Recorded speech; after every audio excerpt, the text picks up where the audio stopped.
que nous avons expliquée comme étant la fête du règne millénaire.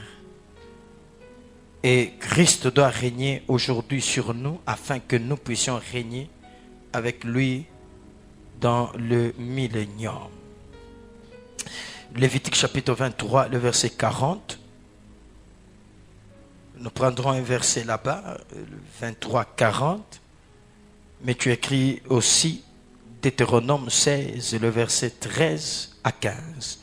Deutéronome 16, 13 à 15. Lévitique 23, 40, la Bible dit, vous prendrez le premier jour du fruit de beaux arbres, des branches, des palmiers, des rameaux d'arbres touffus et des saules de rivières, et vous vous réjouirez devant l'Éternel, votre Dieu, pendant 7 jours. Merci. Reprenez vos places. Nous prenons Deutéronome 16, 13. Deutéronome 16, 13. La Bible dit ceci, tu célébreras la fête des tabernacles pendant 7 jours. Quand tu recueilleras le produit de ton aire et de ton pressoir, tu te réjouiras à cette fête, toi, ton fils, ta fille, ton serviteur, ta servante, les Lévites, l'étranger, l'orphelin, la veuve, permettez, la veuve qui seront dans tes portes. Tu célébreras la fête pendant 7 jours en l'honneur de l'Éternel, ton Dieu, dans les lieux que choisira l'Éternel, car l'Éternel, ton Dieu, te bénira dans toutes tes récoltes et dans tout le travail de tes mains, et tu te livreras, j'aime ça, entièrement à la joie. Amen. Amen. Oh, alléluia. Que Dieu bénisse. Alors, ici, la célébration, tu sais déjà comment elle se fait. Pendant 7 jours, on quitte nos maisons. Nous restons dans les tentes pendant 7 jours. Et le 8e jour, on retourne dans sa maison chacun pour montrer que nous étions au désert et nous avons habité dans les tentes, mais maintenant, l'Éternel nous a fait entrer en Canaan et il nous a donné les maisons en Canaan. 2 sortes de vie, la vie provisoire où nous sommes dans les tentes, mais en Canaan, nous entrons dans les maisons comme étant dans la vie définitive. Le corps provisoire que nous avons aujourd'hui comme étant la tente et le corps que nous aurons comme étant le corps glorieux pour vivre dans les règnes millénaires et pour entrer au paradis, on n'y entrera pas avec le corps que nous avons. Mais ici, on parle de la pluie parce que avant de récolter, c'est la période où se fait la plus grande moisson, la plus grande récolte. C'est la fin de l'année. C'est la fin de l'année. C'est la fin de l'année. J'attache cette écriture à ta vie, qu'à cette fin d'année, tu vives une grande récolte au nom de Jésus. Oh mon Dieu, tu as raté. Je disais, cette fin d'année, qu'elle soit différente de toutes les fins des années que tu as connues, et que cette année, cette fin d'année soit spéciale, que la moisson soit grande, que la récolte soit grande, que les choses soient différentes d'autres années au nom de Jésus. C'est que à la fin de l'année, cette fête devait être célébrée pour montrer la plus grande récolte. Parce que il y a une pluie, c'est la pluie de l'arrière-saison. Tout en sachant que 2 pluies en Israël sont significatives. La première pluie, c'est la pluie qu'on appelle la pluie de la première saison, qui est la pluie qui permet de s'aimer. Mais la pluie de l'arrière-saison, c'est la pluie qui permet de moissonner. C'est que cette pluie vient amener les fruits à la mature, comment dire, à devenir matures. Les fruits devenaient mûrs avec cette pluie-là. Et je comprends que la première pluie, c'est aussi la loi. La dernière pluie, c'est la grâce. C'est pour cette raison, la première pluie, quand on sème, c'est avec larmes. Là, on pleure. Dans la loi, on pleure. Mais la dernière pluie, c'est la grâce. Là, il n'y a pas de pleurs parce que la Bible dit, il y a un temps pour pleurer, c'est la loi, et il y a un temps pour se réjouir, c'est la grâce. Amen. Amen. Que personne ne pleure. Je disais que personne ne pleure. Mais que Dieu te réjouisse. Oh, dis avec moi réjouissance. Dis encore réjouissance. Que l'Éternel te réjouisse au nom de Jésus. Je dis que l'Éternel te réjouisse au nom de Jésus. Que Dieu te livre entièrement à la joie. Oh mon Dieu, que Dieu te livre entièrement à la joie. Donc, dès que tu quittes ce soir, dis-toi que le temps de la joie a commencé. Le temps de te réjouir a commencé. Le temps de chanter a commencé. C'est que là où tu pleurais, les pleurs s'arrêtent. Le temps de chanter a commencé. Que Dieu bénisse. Ainsi, il dit maintenant ceci. Vous prendrez le fruit des beaux arbres. Oh, c'est qu'il y a des beaux arbres. Et il y a aussi, comment? Le contraire de beau, c'est quoi? Il y a des beaux arbres et il y a quoi? De mauvais arbres. Moche. Parce qu'on parle de la beauté. De beaux arbres. De beaux arbres. Or, la Bible dit, un bon arbre fait quoi? Un bon arbre fait quoi? Donne des bons fruits. Un mauvais arbre donne quoi? De mauvais fruits. Regarde. Toi, tu donneras de bons fruits parce que tu es un bon arbre. Il dit, prenez des fruits, des beaux arbres. Et après ces fruits-là, célébrez la fête. Avec ces fruits-là. Pourquoi? Parce que j'ai béni vos récoltes. J'ai béni le travail de vos mains.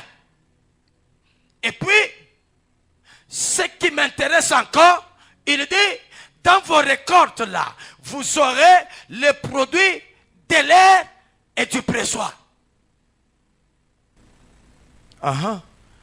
Les produits de l'air et du pressoir.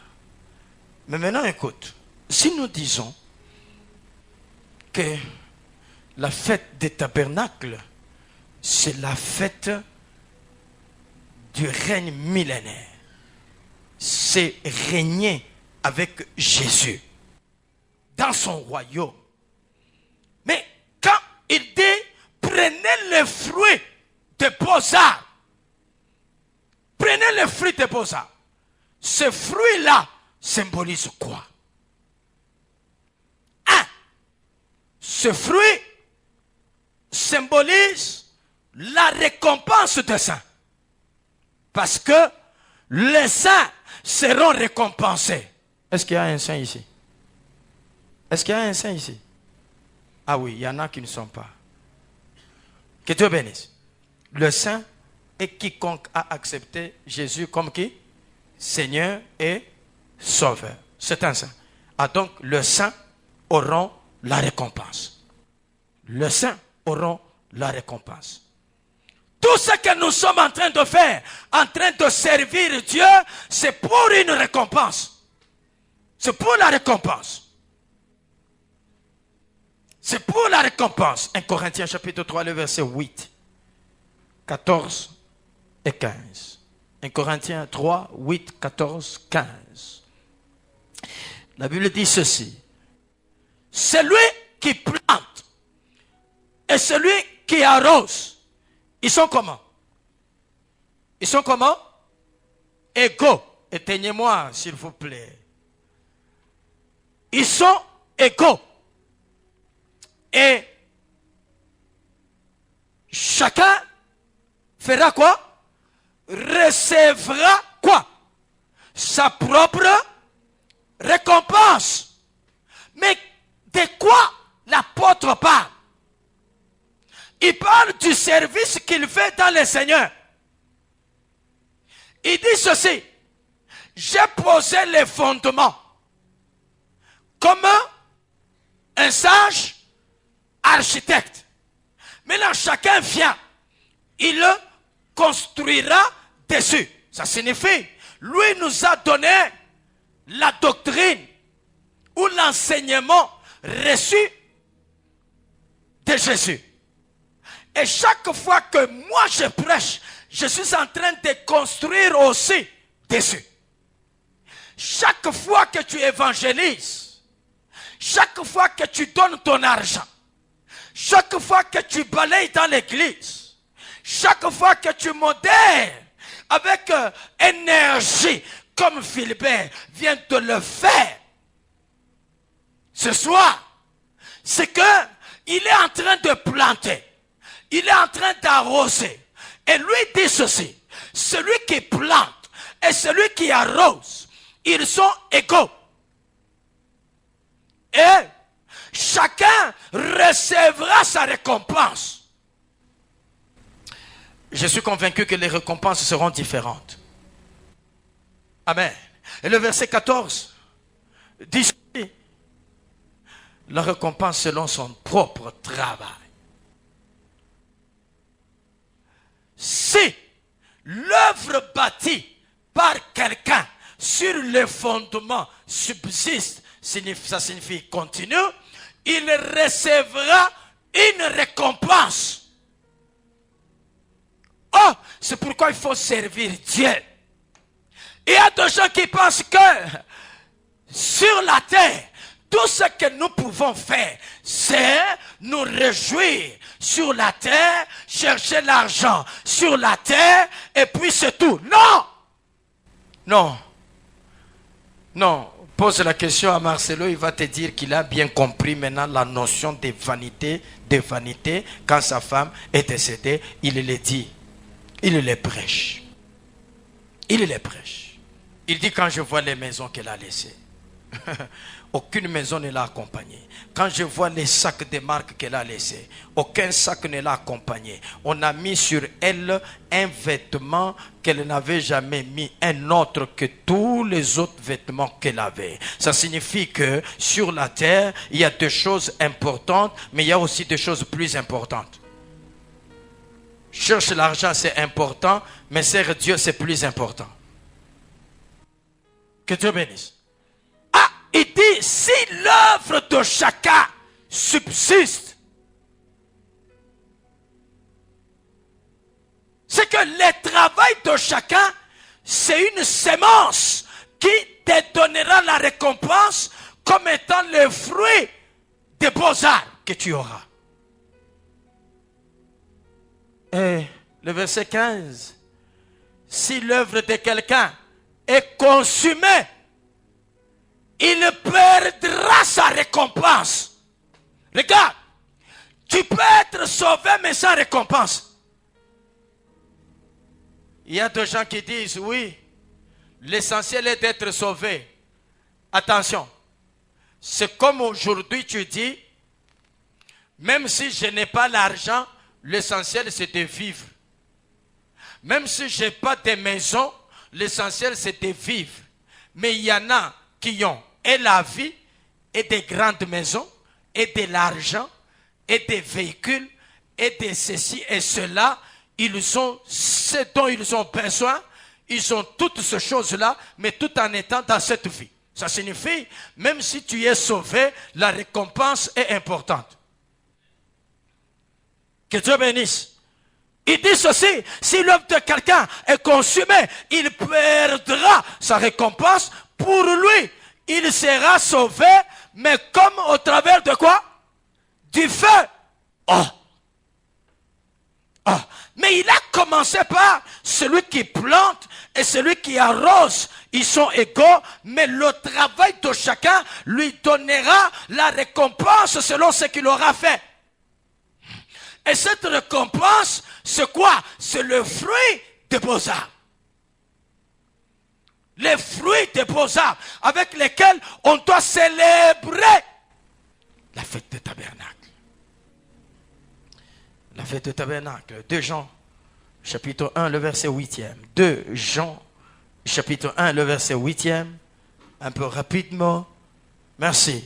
2 Jean 1, 8. Prenez garde à vous-même, afin que vous ne perdiez pas le fruit de votre travail, mais que vous receviez une pleine récompense. C'est que les fruits et la récompense, c'est la même chose. Ne perds pas le fruit de ton travail. C'est-à-dire quoi? Sois persévérant, persévère, persévère. Même si on est en train de te faire de problèmes dans la chorale, persévère. Même si sur la terre, pendant que tu sers Dieu, les gens sont en train de te compliquer la vie, persévère. La Bible dit, ne perds pas le fruit de ton travail. C'est la récompense que tu auras. C'est que celui qui abandonne, il perd le fruit, il perd la récompense. Amen. Amen. Aujourd'hui, il y a des gens qui n'aiment pas la persécution. Ils servent Dieu, mais la persécution, quand elle vient, j'arrête. Quand elle vient, c'est fort. Quand elle vient, c'est plus fort que moi. Non. Persévère. Jusqu'à ce que tu aies la récompense. Amen. Apocalypse chapitre 11, le verset 18. Et nous passons à autre chose. Apocalypse chapitre 11, le verset 18e. Apocalypse chapitre 11, le verset 18. La Bible dit ceci. Les nations se sont irritées et la colère est venue. Ta colère est venue et le temps est venu. Le temps est venu de juger les morts, de récompenser tes serviteurs, les prophètes, les saints et ceux qui craignent ton nom, les petits et les grands, et de détruire ceux qui détruisent la terre. C'est que ici, on parle de quoi? Ici, on parle de ceux-là qui seront détruits, mais on parle aussi des saints qui seront récompensés. De saints qui seront récompensés. Maintenant, écoute. Avant cette récompense-là qui viendra dans le règne millénaire, qui viendra au ciel, avant cette récompense, aujourd'hui, il y a une récompense que Dieu nous donne à cause de ce que nous faisons comme service et œuvre. Il y a la récompense aujourd'hui. C'est que il y a des fruits que nous pouvons manger aujourd'hui avant les fruits que nous mangerons plus tard. Marc chapitre 10, le verset 29 à 31. Marc 10, 29 à 31. Il y a des fruits aujourd'hui pour le travail, pour le service. La Bible dit ceci. Jésus répondit, donne-moi le verset 28 pour que je comprenne. Pierre s'est mis à lui dire, voici, nous avons tout quitté et nous t'avons suivi. Jésus répondit, je vous le dis en vérité, il n'est personne qui, ayant quitté à cause de moi et à cause de la bonne nouvelle, sa maison, ses frères, ses sœurs, sa mère, son père, ses enfants ou ses terres, ne reçoivent au centuple. Quand? Quand? Présentement. Dans ce siècle, ici, et puis, des maisons, des frères, des sœurs, des mères, des enfants, des terres, avec des persécutions. C'est-à-dire quoi? Même si banani kombanisha, mais il me donnera des choses au centuple. Même si banani ririsha, même si pendant que je sers Dieu, il y a des persécutions. Mais Jésus promet dans ce siècle-ci, avant que lui ne retourne, il promet d'abord la joie aux centipes. Que Dieu bénisse. Que ceci te soit fait au nom de Jésus. Je dis que ceci te soit fait au nom de Jésus. Que cette grâce t'accompagne à partir de ce soir. Que les centuples t'accompagnent à partir de ce soir au nom de Jésus. Il dit, même alors qu'il y aura des persécutions, mais les centuples ne manquera pas. Ça veut dire, on me combat, mais Jésus me bénit. Oh mon Dieu, que Dieu bénisse quiconque est combattu. Non, si tu es combattu à cause de Jésus, si tu es méprisé à cause de Jésus, si tu es, je ne sais pas moi, persécuté parce que tu as accepté Jésus. Vous savez, il y a des gens, il a vécu dans une maison, peut-être c'est une maison de quelqu'un qui n'est pas pentecôtiste, on lui dit en tout cas tu n'as qu'à choisir. Soit tu quittes chez moi ou bien tu entres dans ma religion. Dès que tu dis je n'entre pas dans ta religion, il dit voilà, tu peux quitter chez moi. Oui, tu peux avoir vécu ces choses-là, mais Jésus est vivant, il te récompensera. Il dit ceci. Mais le siècle à venir, vous aurez quoi? La vie éternelle. C'est que la vie éternelle, c'est ça les milléniums, n'est-ce pas? La vie éternelle, c'est ça les paradis. Mais avant ça, il y a des fruits que nous devons, les fruits des beaux arbres que nous devons manger aujourd'hui. C'est important. Aujourd'hui, il y a des fruits de beaux arbres que nous devons manger. Les fruits dont nous devons jouir. Que Dieu te fasse jouir de ce fruit au nom de Jésus. Écoute un peu ça. Regarde Nombre chapitre 13, le verset 17. Pour compléter ça. Nombre 13, 17. Nombre chapitre 13, le verset 17.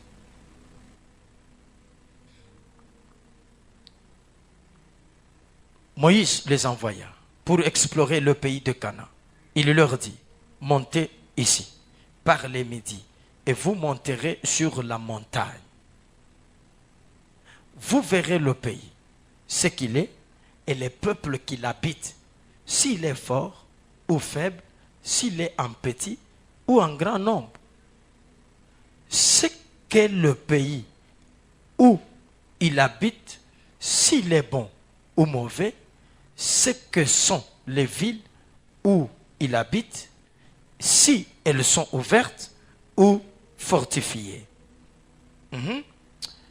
Ce qu'est le terrain, s'il est gras ou maigre, s'il y a des arbres ou s'il n'y en a point, ayez bon courage et prenez des fruits du pays. C'était le temps des premiers raisins. Le verset 23. Ici, quelqu'un comprend? Quelqu'un se retrouve? Nous sommes où? Ici, nous sommes où? Nous sommes à la Roger, en Canaan. Attention. Nous sommes au désert. Et qu'est-ce que Moïse fait? Il prend 12. Oui. Il les envoie en Canaan. Parce que au désert, nous sommes dans quelle habitation? Dans les tentes. Mais en Canaan, il y a quoi? Il y a 2 maisons. Et la Bible dit ceci. Il les envoie en Canaan parce que leur destination était Canaan. Ils sont en train d'aller en Canaan. Mais au désert, Moïse leur dit, allez-y, explorez le pays. Regardez ce pays-là. Nous, on n'a aucune idée de ce que ce pays est. Dieu nous a dit, allez-y. Nous sommes en train d'y aller. Mais personne n'a connu ce pays. Personne ne sait pas. Est-ce qu'il y a des arbres ou il n'y en a pas? Il y a des belles villes ou il n'y en a pas? le peuple qui est dans ce pays, c'est un peuple en grand nombre ou en petit nombre. Allez-y, prenez les informations. Et d'ailleurs, si vous trouvez les arbres là-bas, prenez les fruits, amenez comme étant un témoignage qu'il y a des arbres. Au verset 23, la Bible dit, ils arrivèrent jusqu'à la vallée d'Escol, où ils coupèrent une branche de vigne avec une grappe de raisin qu'ils portèrent à deux au moyen d'une perche. Ils prirent aussi des grenades. Et grenades, mouchonesa, et yabasoda. Grenade, nayo, ni fruit, ya grenadier. Ya grenadier. Ni kende mu Israël takulete. C'est le fruit. Après, ils ont pris des grenades et quoi? Et des figues. Les figues, c'est le fruit de quoi? Du figuier. Ils ont pris ça. Maintenant, regarde le verset 26. Le verset 26. À leur arrivée, ici, ils sont de retour. C'est ça? Quand ils retournent maintenant, la Bible dit, ils se rendirent auprès de Moïse et d'Aaron. Moïse et Aaron sont où? Au désert. Quand ils atterrissent au désert, la Bible dit, et auprès de toute l'assemblée des enfants d'Israël à Kadesh, dans le désert de Paran, ils leur firent un rapport, ainsi qu'à toute l'assemblée. Et ils leur montrèrent quoi? Le fruit. C'est le fruit d'où? De Canaan. Mais ici, on amène le fruit où? Au désert. Est-ce que ceux qui voient ces fruits ont été en Canaan? Non. Non. Ils n'ont jamais mis leurs pieds en Canaan, mais à partir du désert, ils mangent les fruits du Canaan, alors qu'ils sont en train d'aller en Canaan, ils ne sont pas encore entrés, mais au moins, au désert, ils ont la possibilité de manger les fruits. Au désert, c'est sur la terre où nous sommes. Que Dieu bénisse. Au désert, c'est sur la terre où nous sommes. Canaan, c'est le ciel où nous partons. C'est que si Dieu te fait grâce, tu peux manger les fruits de Canaan avant d'entrer en Canaan. Je disais ceci. Si l'Éternel t'est favorable, tu mangeras les fruits du ciel avant d'entrer au ciel. C'est que tout ce dont tu as besoin, ce sont des choses qui sont là au ciel, mais avant d'y entrer, il y a Dieu qui te fera grâce afin que tu vives le ciel, mais sur la terre. Ceux-là qui ont mangé les fruits de Canaan au désert, sans avoir été en Canaan, c'est vraiment une grâce que Dieu leur a faite, afin qu'ils puissent voir, oh mon Dieu, c'est que les fruits qu'ils ont vus ont été un échantillon, qu'en réalité, en Canaan, il y a des fruits. Il y a des choses que Dieu te donnera sur la terre ici, afin que tu comprennes que le ciel, c'est un trésor qui contient tout. Oh mon Dieu. Deutéronome chapitre 28, le verset 12. Deutéronome 28, 12. La Bible dit ceci.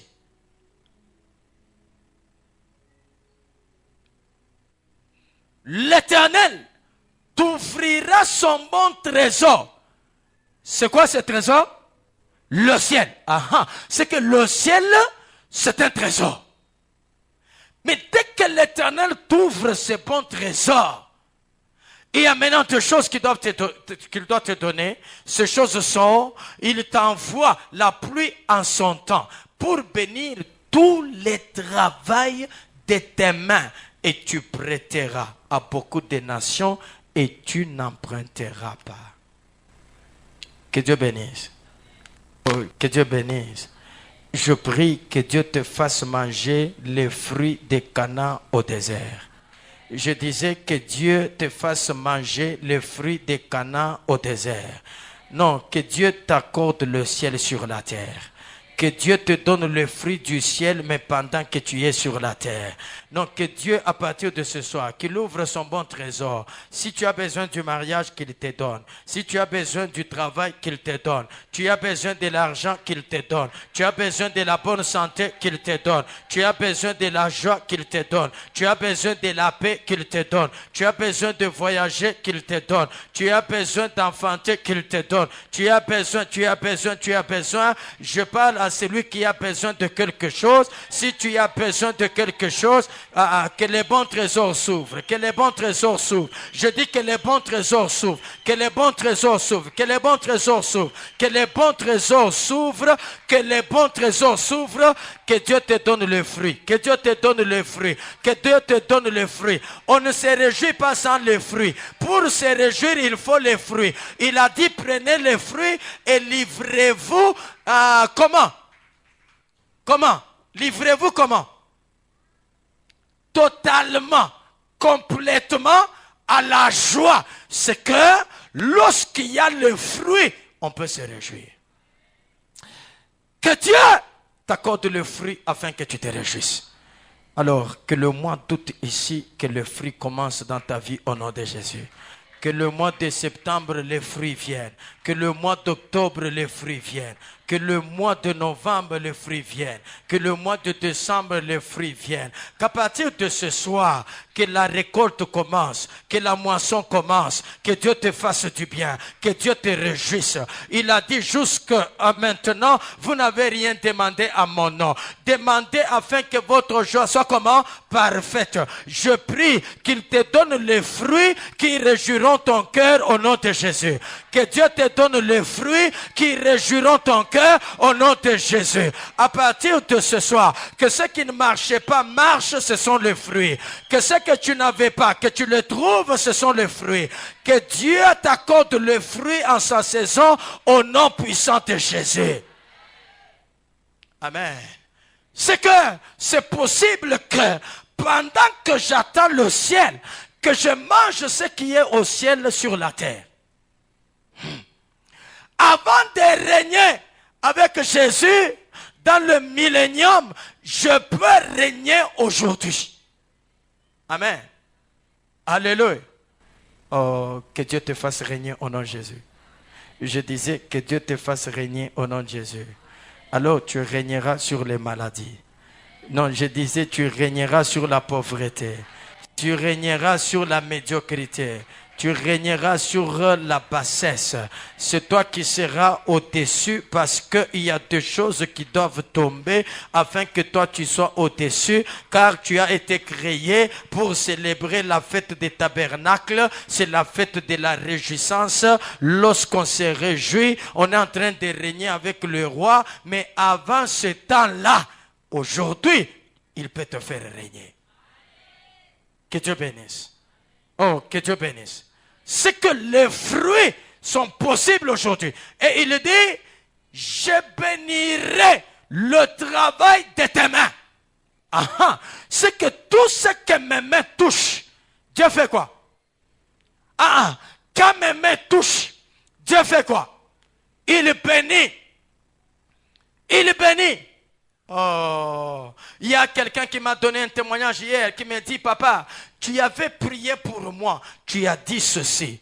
Quand je prie pour que tu commences ce travail dans cette entreprise, sois comme Joseph dans la maison de Potiphar, que tout ce que toi tu toucheras évolue et que ta présence dans cette entreprise fasse que tout ce qui ne marchait pas commence à marcher. Mais écoute, les choses se sont passées comme ça. On ne payait pas ces gens, mais on a commencé à payer ces gens à cause de cette personne dans cette entreprise. C'est que quand tu comprends les merveilles de Dieu, il peut faire que tu sois une source de bénédiction. Là où il y avait la sécheresse, dès que toi tu piétines là, la sécheresse se déplace, l'abondance se plante au nom de Jésus. Ah, que cette grâce t'accompagne ce soir. Je disais que cette grâce t'accompagne ce soir. Oh, je bénis tes mains. Mon Dieu, je bénis tes mains. Je bénis tes mains. Je sanctifie tes mains. Je purifie tes mains. Je oins tes mains. Que tes mains soient ointes ce soir au nom de Jésus. Que tes mains soient bénies ce soir au nom de Jésus. Oui, toi, tu n'emprunteras plus, mais tes mains prêteront à des nations. Que cette grâce touche tes mains, maintenant même. Je dis que cette grâce touche tes mains, maintenant même. Que cette grâce touche tes mains. Que tes mains soient bénies. Que tes mains soient bénies. Bien-aimé, il n'y a pas un travail qu'on fait avec les lèvres ou avec les pieds. Non, regarde, les mains, Dieu nous a donné les mains pour travailler. C'est que quand il dit, je bénirai le travail de tes mains, il sait que tout ce que mes mains peuvent toucher, il y a une grâce qui peut accompagner. C'est pour cette raison il dit, tout ce que Joseph touchait, ça prospérait. Tout ce que Joseph touchait, ça avait une autre forme. C'est possible quand les mains sont bénies. Quand les mains sont bénies. Parce que il y a des mains qui sont maudites. Il y a des mains qui sont spirituellement sèches. Elles peuvent toucher l'argent.